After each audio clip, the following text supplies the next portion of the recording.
really take inventory on why you want to pursue medicine and don't lose that throughout the process. Regardless of what you're writing in your applications, it's a long cycle.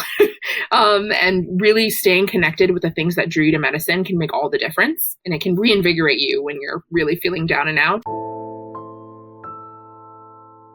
Hello there. I am excited because once again, we have another fantastic guest. We have future Dr. Olivia Brumfield here to tell us everything about her med school experience.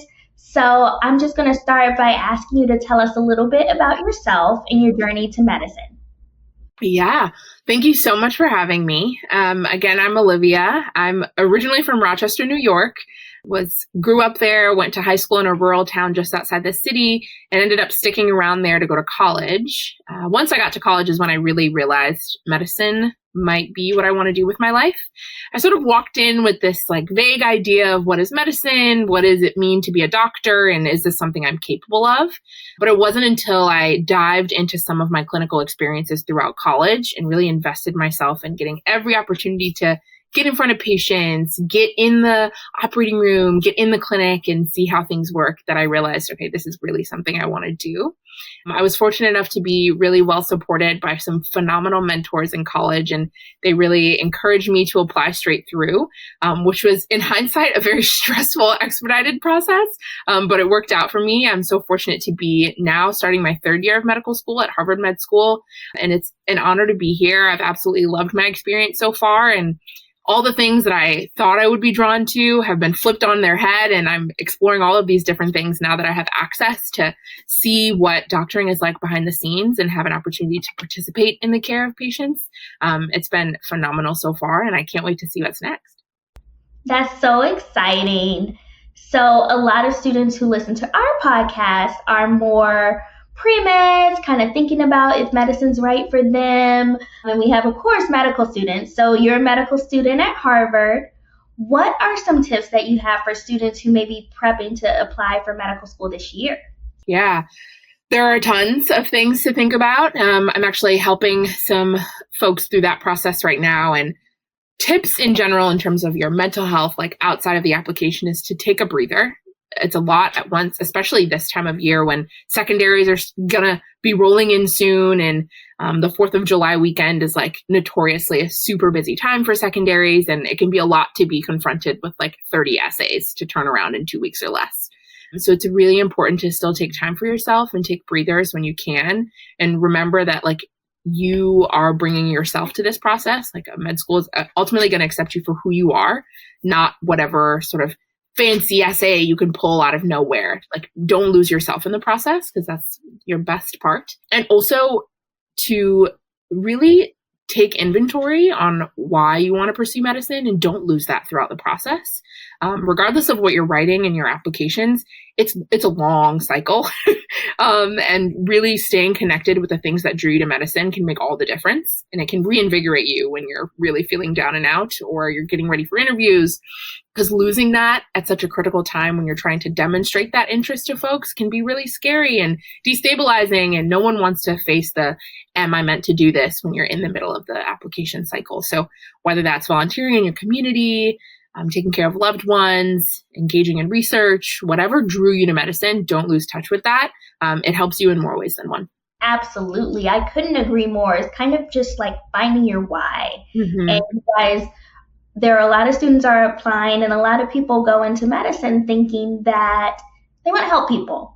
Right. And yes, that's very true. It's an altruistic profession, but there's so many different ways to help people. So you have to figure out, why is medicine your route, your passion, your mission, and how can you relay that to those who are reviewing your application to stand out, as well as when you're going to interview. And it's not only for them, like you said, it's for you as well. So it's a long road ahead. Outside of applications, I'm sure we're going to talk a little bit more about what your experience has been in the preclinical years and things like that. And it just keeps going. So like you said, kind of reflect back on it now as you're applying, but even for those, like once you start applying to residency, and you'll be doing that pretty soon, you'll have to look back again and write more essays. And then it continues to go on, whether or not you want to do fellowship and things like that. And I'm several years out of medical school, and some of my friends and I, like when you're kind of in that rut or you feel like the quote unquote burnout and things, it's good to look back at those essays and kind of say like, this is my why. And of course it may evolve over time, but that basis will always stay the same. Absolutely.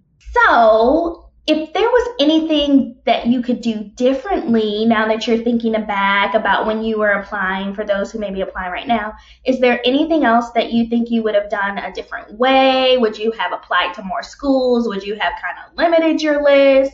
Those kinds of things. Yeah, I think it ended up going okay, thankfully. But I think if I could go back and change anything, I would be a bit more intentional about the schools that I was applying to. And not just from a like location standpoint, but from a mission statement standpoint. I didn't emphasize those things enough in my search process. And not that any of the schools that I applied to didn't really match with what I was interested in, but rereading my personal statement and figuring out, okay, this is like at least the patient population I want to take care of. If that patient population isn't hugely represented in this area, or if this institution doesn't have like frameworks for me to automatically engage with those types of folks, then that can be a bit of a discouraging 4 years for me to be disconnected from the communities that I want to work with, and then find a way to reconnect after med school or in residency or later. And just like I was saying earlier, connecting with those things, my why immediately upon arrival was super integral to keeping me motivated to take exams that maybe like, I know I don't think I'm going to be a nephrologist, but I need to know the kidney because this patient that I might have 10 years from now, I might have to navigate those situations with them. And so I think looking back, I was applying to, everyone says apply to your home state institutions. And I'm from upstate New York and there's tons of options there. So I applied to all of those schools, not really thinking like, does this unique school really align with like what I want to do, the type of doctor I want to become, and the folks I want to take care of. I think being a bit more selective in that way would have, one, saved me some money, spared me a couple of rejections or interviews or what have you. And I also think going through and being honest with myself about my readiness to apply. Like I mentioned, I had a lot of support going through the process to apply straight through, but it wasn't my original plan to take a gap year. I wanted to get my master's in sign language interpreting and really take some time to robustly explore other experiences before going to medical school. And now I'm faced with juggling that at the same time as being a medical student. And I think in hindsight, I would have given myself time to fully flesh those out and maybe have some skills to bring to the patients I'm seeing now. It's totally okay to take your time. Med school will always be there. Medicine will always be there.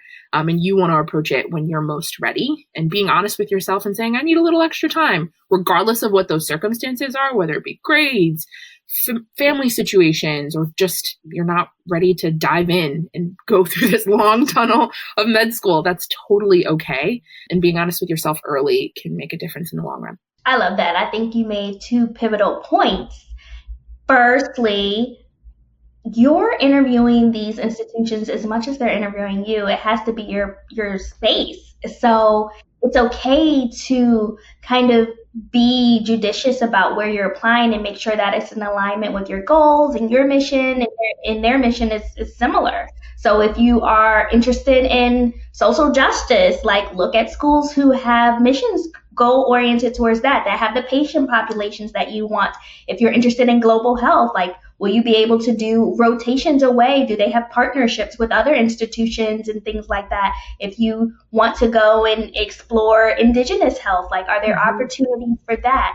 So definitely making sure that there are ways and realms and support available for you when you matriculate through these schools, because it's a part of your journey and a part of your learning, and they kind of also have similar colleagues and things that you will have working with you. So kind of finding your people, like, of course, everyone's different. Like there's a different personality, although we like to hate to say it, for like a nephrologist versus an OBGYN versus a family doctor. Like everyone's going to have their part. But at the core of that, what does your school's mission align with who you are? Because a lot of these people who you'll be going through medical school with will become your lifelong friends. Right. So figuring out those kinds of things, like if you want to go on a mission trip with a group and things like that, that's something that's very important.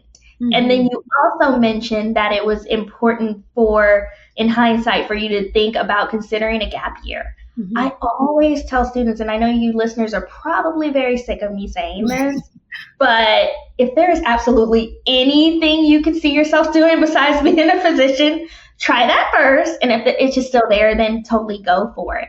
But there are so many different ways to help people aside from being a physician. You can be a nurse, you can work in architecture, you can build homes, you can be a social worker, the list is endless. So if there's anything else that's kind of tugging at your ear, like try that first, because your time is going to be dedicated to medicine for a long time and it's going to be there. So you mentioned that you wanted to explore sign language, which is something that a lot of people in medicine don't have experience with. So I think that's very unique. Can you tell us a little bit about your experience with that?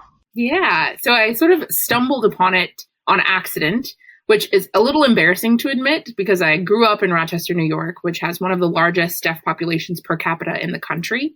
And despite all of that, maybe because I grew up on the outskirts of the city, I didn't have a lot of interface with deaf and hard of hearing folks or the deaf community as a whole until I went to college. The University of Rochester has a incredible American Sign Language Studies and Deaf Health Studies program.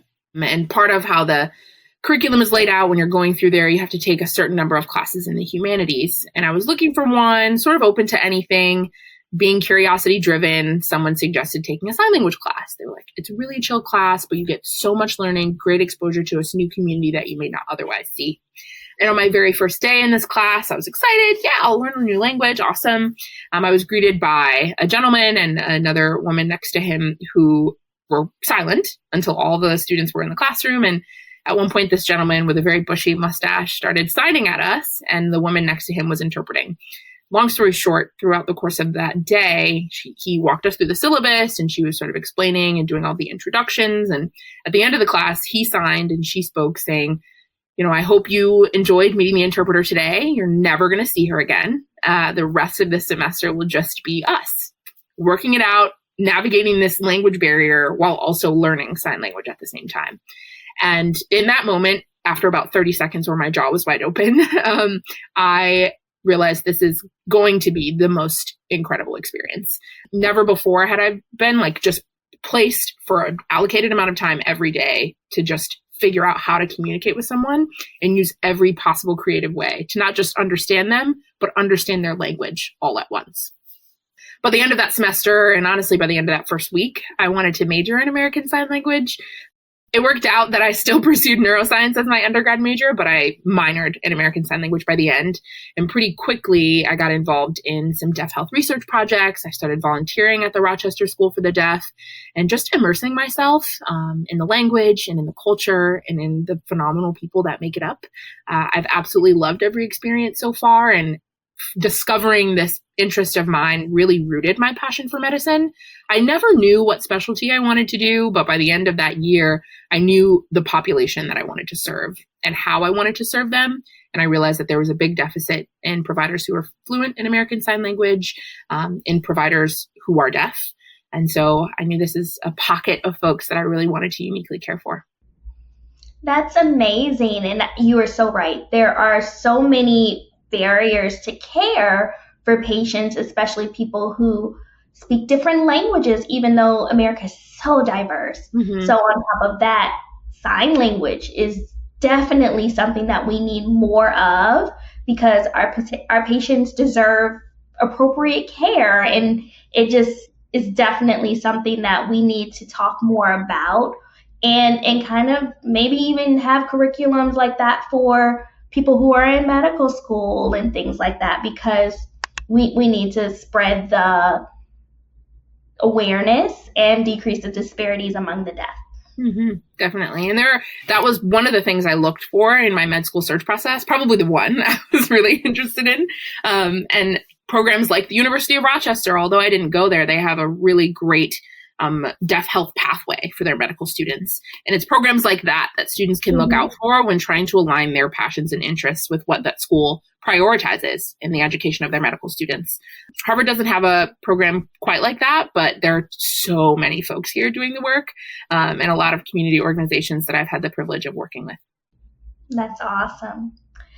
So moving back a little more into your experience with the educational system in medicine, what is one of your biggest shockers that you've kind of come across as you transition into your preclinical years? Yeah, I think being in the program that I'm in, it's a bit expedited. So we have about 14 months in the classroom rather than 2 full years. And we don't take our first board exam, the step 1 exam, before going onto the wards or the hospital floors. And so I was walking in terrified. I thought, not only am I a medical student, but I may have not been in the classroom for quite as long as some of the other folks who are in here. And I definitely didn't pass my boards exam, which some of these folks have done. Are people going to assume that I need to know all this stuff? I need to be on top of my game. I need to know as much as a doctor right now. And I was so pleasantly surprised to realize that is 0% the expectation. All of the providers that I worked with sort of assumed that I knew nothing, which is so kind. And it really gave them a chance to assess my interests and figure out where exactly I was in my learning. But it also gave me a chance to shine if there was one topic that I felt really confident in. Because they expected me to know very little, I looked really cool for knowing a couple of extra facts about this one thing or the other. And it worked out really well.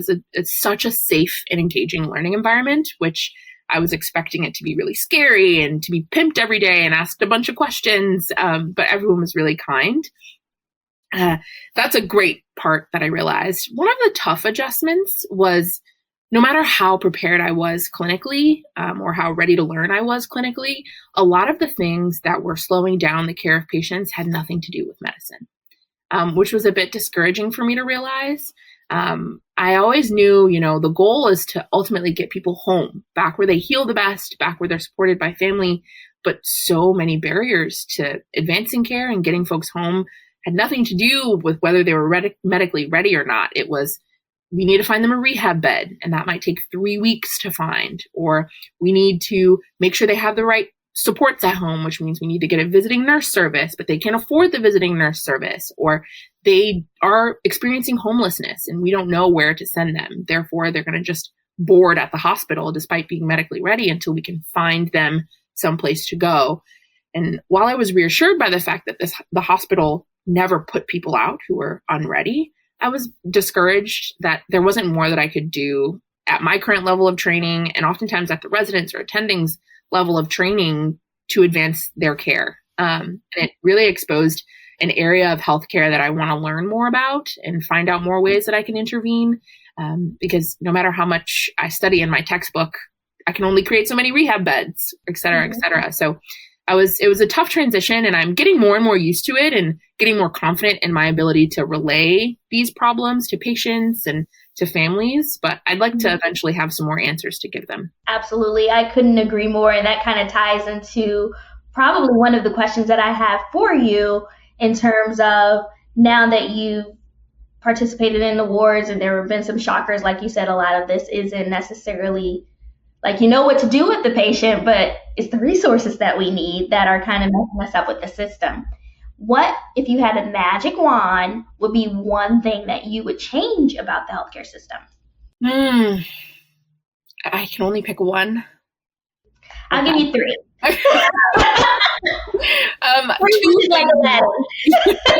Two things come to mind. One, speaking to what I was saying earlier, just more representation in all areas of medicine. I'm unfortunately one of few people of color in my class and in the staff at the hospital. And it's always a great day when I get to work with another person of color, especially a woman of color. And I always feel a unique bond between a patient and I when I'm the first person of color to walk into their room. And they're like, wow, this is a different experience than what I've had to date. And those are always special occasions for me. So I'd love to see more representation in all areas and levels of medicine, but not just representation of socioeconomic status or racial and ethnic background, but all types of diversity. I think we have a long way to go there. And I'd love to see some progress. And that will also enable these communities that we have historically been unable to reach to have connections to medicine. I think it really starts with like making the med school application process more accessible, opening up your eyes to the folks who really have a lot to provide to this field, regardless of maybe their disability status, their chronic illness. It makes a massive difference in the lives of patients to see themselves represented.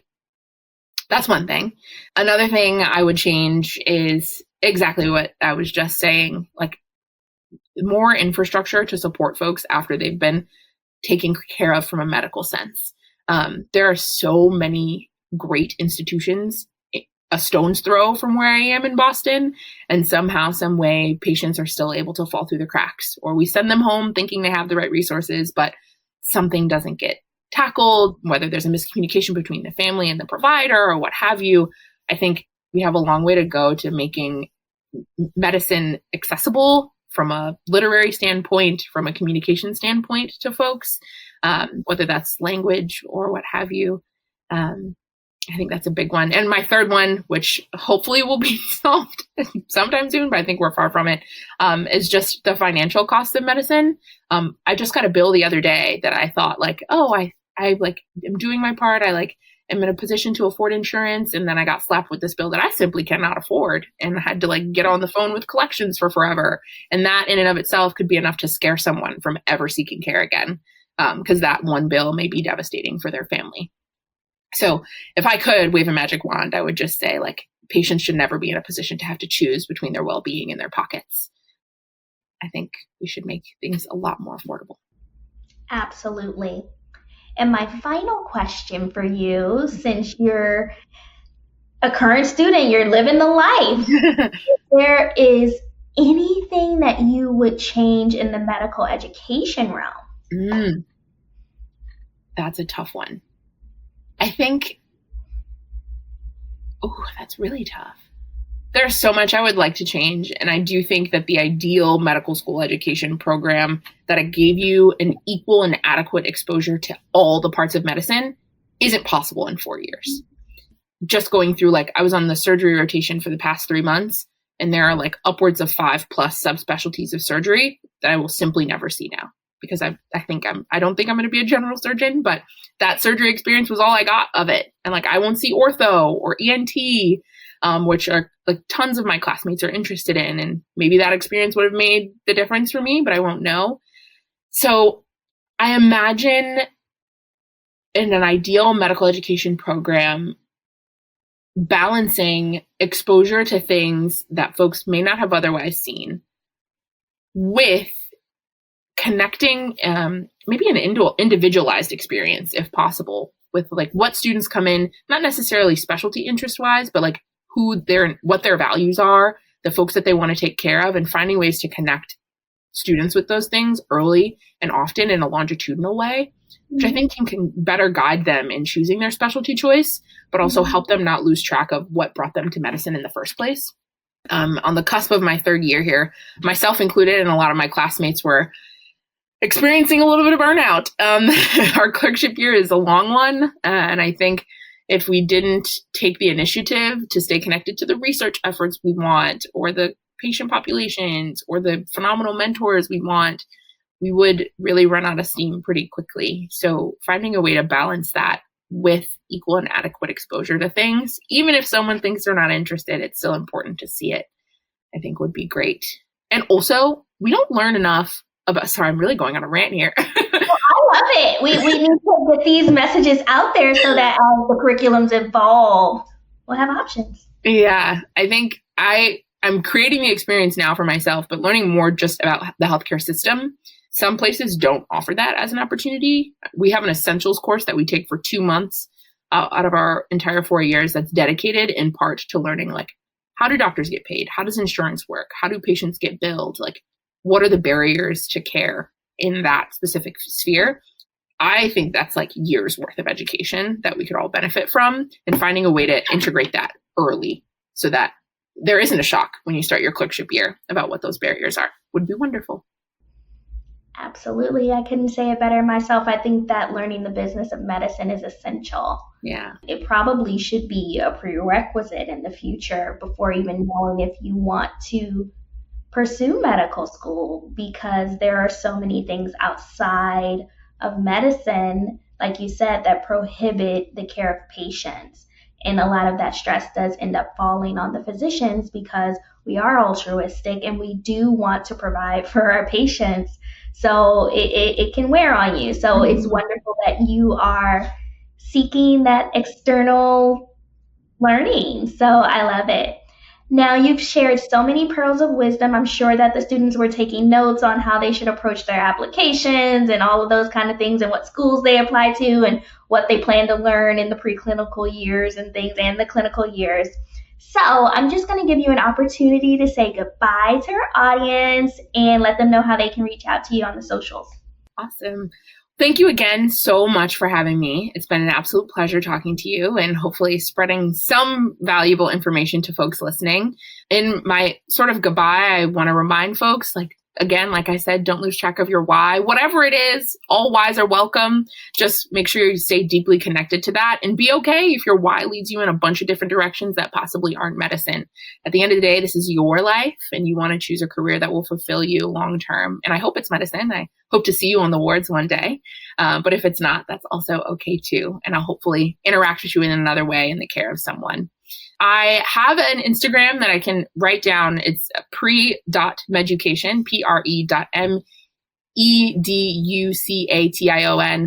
It's a bit inactive right now, but all DMs are welcome. You guys are welcome to reach me there. And otherwise, maybe I'll see you around Boston. Thank you so much for joining us. I love your ending message. All whys are welcome. So be uniquely yourself and don't try to emulate anyone else's story because everyone's journey is different. So definitely spread the word about the podcast. If you're watching us on YouTube, hey, definitely click that subscribe button. And we're also found wherever podcasts are found. Definitely you can reach out to me on my Instagram at Dr. DeGram, DOCTOR, the letter DGRAM, or Med School Coach at their Instagram at Med School Coach, and let us know what other guests you want to hear from, what topics you want us to cover, or if you're a student and you want to share your experience as well. I'll see you again next week with another fantastic guest. Bye! Each episode of the Prospective Doctor podcast is brought to you by Med School Coach. To access articles, videos, webinars, and free tools to help you succeed on your journey toward medical school and beyond, visit our website, prospectivedoctor.com. We hope you tune in again next time.